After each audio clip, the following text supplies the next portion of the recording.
Four friends. Jesus met many sick people when he was traveling from place to place. In one town, Jesus was in someone's house teaching people about God. Other people in the town had heard Jesus was a healer, and they were very excited when they found out he was nearby. 4 of the townspeople had a friend who was paralyzed.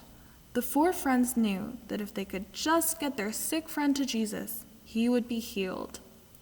They carried their friend on a stretcher and tried to bring him into the house.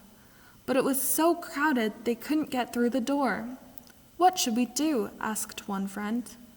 "Maybe we should just give up and go home," another answered sadly. "No, I have an idea," said the third. "Let's take our friend up to the roof. Then we can cut a hole in the roof and lower him in." "Let's try it," said the 4th friend. So they all climbed up on the house and cut a hole in the roof. Using rope, they slowly and gently lowered their friend into the room where Jesus was teaching. All of the people in the room were surprised to see a man being lowered from the roof, except for Jesus. Jesus knew the man was paralyzed. Jesus also knew sin hurts people more than sickness. So Jesus did an unusual thing. Jesus said to the man, "Friend, your sins are forgiven." The people in the room were confused and angry. They thought nobody could forgive sins except God. They didn't know that Jesus was God's son.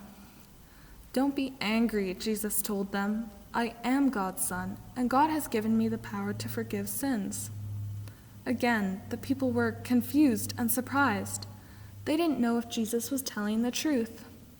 "I am telling the truth," Jesus said. "I can prove I am God's son." He turned to the paralyzed man and said, "Friend, stand up." The man stood up. He had been healed. Now the people were amazed. The healed man thanked Jesus and carried his stretcher home with his 4 friends. Many people believed that Jesus was God's son, and they praised God that very day. They knew that if they or their friends ever had a need, Jesus would be there to heal them, to forgive their sins, and to love them.